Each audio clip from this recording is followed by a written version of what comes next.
میں ان کا شکریہ ادا کرتا ہوں کہ انہوں نے اتنی اہم تقریب میں مجھے مدعو کیا، دعوت دی، اور آپ کے بارے میں روز روشن کی طرح یہ بات آیا ہے کہ آپ کے آنے کے بعد آپ کے کام نے، آپ کی فعالیت نے یہ ثابت کر دیا کہ قرآن کی یہ آیت، اس آیت کے آپ مصداق ہیں، ان اللہ یأمرکم ان تؤدوا الامانات الی اہلھا، کہ امانتوں کو ان کے اہل کے حوالے کیا جائے۔ تو آپ کا اس منصب پر آنا، اس منصب پر فائز ہونا، گویا کہ ان کے اہل کو یہ منصب اور یہ مقام دیا جا چکا۔ اللہ تعالیٰ سے دعا ہے کہ اللہ تعالیٰ آپ کو صحت و سلامتی کے ساتھ آگے بھی اسی طرح اس ملک و ملت کی خدمت کے لیے قبول فرمائے۔ ہماری مستقل دعائیں ہیں، اور اس کے ساتھ ساتھ خاص طور پر میں مشکور ہوں سینٹ پیٹرک کیتھیڈرل چرچ والوں کا بھی کہ انہوں نے اپنی جگہ عنایت فرمائی۔ آپ کا بھی بہت بہت شکریہ، اور اس کے علاوہ دیگر مذاہب کے جتنے بھی لوگ آئے ہیں، تشریف لائے، ان کا بھی شکریہ کہ انہوں نے یہاں پر آ کر یہ بات ثابت کر دی کہ ہم ملک و ملت کے لیے، پاکستان کے لیے ہم سب متحد ہیں۔ مذہبی ہم آہنگی کے حوالے سے میں چند گزارشات رکھنا چاہوں گا۔ جیسا کہ آپ کو معلوم ہے کہ پاکستان یہ ایک متنوع ملک ہے، اس میں ڈائیورسٹی ہے، اس میں تنوع چاہے زبان کے اعتبار سے ہو، مختلف زبانیں، چاہے اس کے اندر موسم کے اعتبار سے تنوع ہو، مختلف موسم، چاہے اس ملک کے اندر تنوع مذہبی اعتبار سے ہو، مختلف مذاہب۔ مختلف مذاہب کا ہونا یہ ایک ڈائیورسٹی، ایک تنوع ہے، اور یہ بہترین حسن ہے اس ملک کا، ملک پاکستان کا،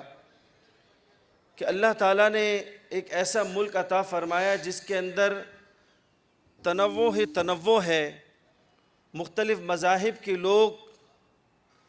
آزادی کے ساتھ یہاں پر جی رہے ہیں۔ لیکن میں یہ کہنا چاہوں گا کہ اگر یہ تنوع، اس کے اندر حسن ہے، خوبصورتی ہے، یہ اس وقت ہے کہ جب ہم آپس میں ایک دوسرے کی عزت کے ساتھ، ایک دوسرے کی قدر کرتے ہوئے، ایک دوسرے کی محبت کے ساتھ ہم جب مل کر چلیں گے تو یہ تنوع قائم رہے گا۔ اگر ایک دوسرے کی آبرو ریزی کی اور ایک دوسرے کے ساتھ بد اخلاقی سے پیش آئے تو یہی تنوع چیلنج کے اندر بدل جایا کرتا ہے۔ لہٰذا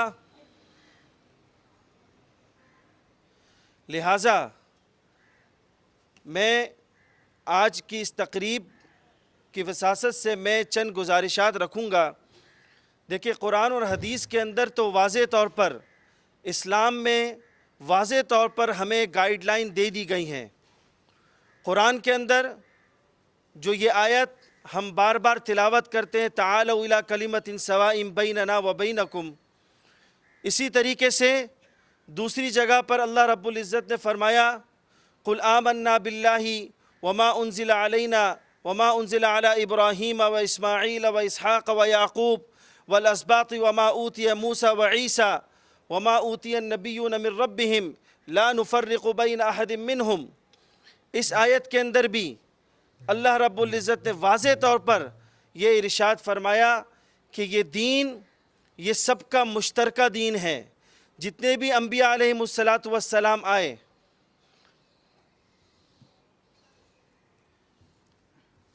جتنے بھی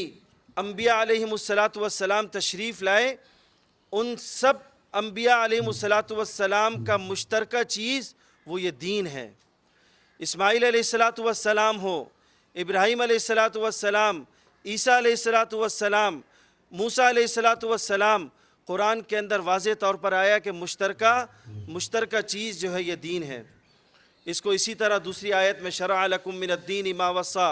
اس آیت کے اندر بھی اسی بات کا ذکر فرمایا، اور پھر آخر میں یہ بھی فرمایا کہ آپس میں تفرقہ مت ڈالنا، آپس میں دل مت توڑنا، آپس میں ایک دوسرے کی مخالفت مت کرنا۔ اور یہ تو قرآن شریف کا حکم ہے، اور اس کے ساتھ ساتھ احادیث کے اندر واضح طور پر یہ ارشاد فرمایا آپ علیہ الصلوۃ والسلام نے کہ اگر کسی معاہدین کے ساتھ یا کسی دیگر مذاہب والوں کے ساتھ اگر کسی شخص نے مالی اعتبار سے اس کا مال غصب کیا اور اس کے ساتھ فراڈ کیا، اس کے ساتھ خدع کی اور اس کو نقصان پہنچایا، تو قیامت کے دن میں وکیل ہوں گا، میں اس کی جگہ پر جھگڑا کروں گا۔ اور حدیث میں آتا ہے، ایک اور حدیث میں آتا ہے کہ آپ علیہ الصلوۃ والسلام نے فرمایا کہ اگر کسی بھی غیر مسلم یا کسی بھی دیگر مذاہب کے لوگوں کو کسی نے قتل کیا تو قیامت کے دن آخرت میں جب اللہ کے سامنے پیشی ہوگی تو جنت کی خوشبو وہ شخص نہیں سونگھ سکے گا۔ تو تمام یہ جتنی بھی احادیث اور قرآن کی آیتیں ہیں، ان تمام چیزوں سے یہ بات ثابت ہوتی ہے، اور خاص طور پر ایک کانسٹیٹیوشن آپ علیہ الصلوۃ والسلام دے کر چلے گئے۔ اہل نجران کا جو وفد آیا، اس وفد نے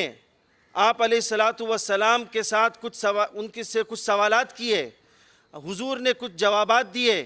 اور پھر ان کے ساتھ معاہدہ طے پایا، اور وہ معاہدہ ایسا معاہدہ تھا کہ تمام مذاہب کے لوگوں کے لیے وہ معاہدہ قیامت تک کے لیے طے ہو چکا ہے۔ اور اس معاہدے کے اندر کیا تھا کہ ہمیں ایک دوسرے کے مذہب کا تحفظ کرنا ہے۔